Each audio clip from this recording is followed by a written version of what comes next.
और बउआ के मौसी के लिए कि बउआ के चांदनी मौसी तोरे दे बउरे अरे हजमा तोरे दे बउरे अरे हजमा रे धीरे धीरे कटिए बबुआ के साकी बउआ बड़ा दुलार छाती न रे रे हजमा रे धीरे धीरे कटिए बबुआ के साकी बउआ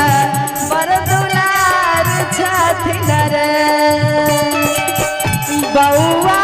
के आरती मामी तोरे देबौ रे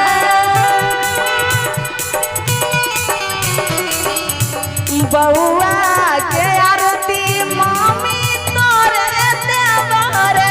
रे बभना तोरे देबौ रे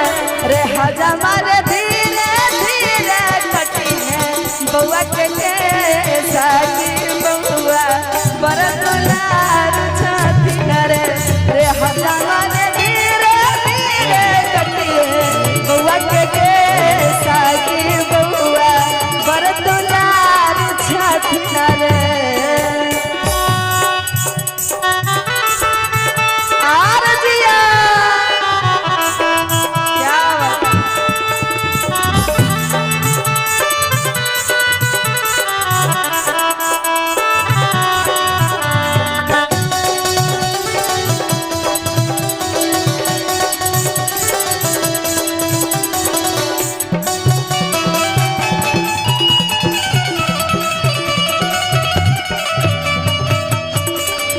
आर जिया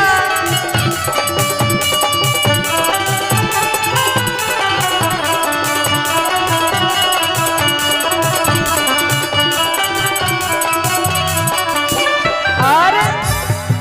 बउआ के फुआ के लिए कहना है इनका नाम है सुशील बेंजो बजा रहा है इनके लिए एक बार ताली हो जाए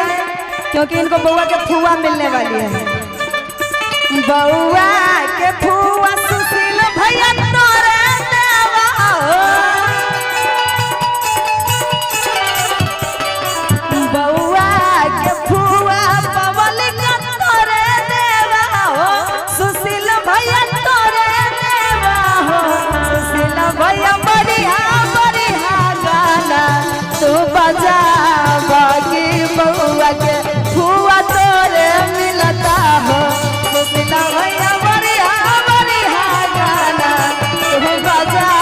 बाकी बउआ के फुआ तोरे मिलता हो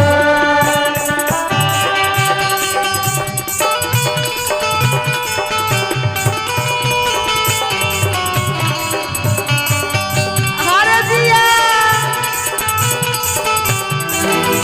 क्या बात जिया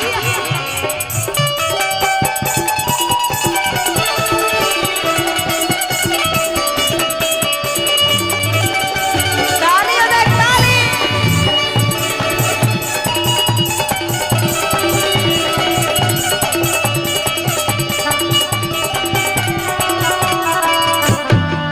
और एक मिनट बउआ भाग गया है से बउआ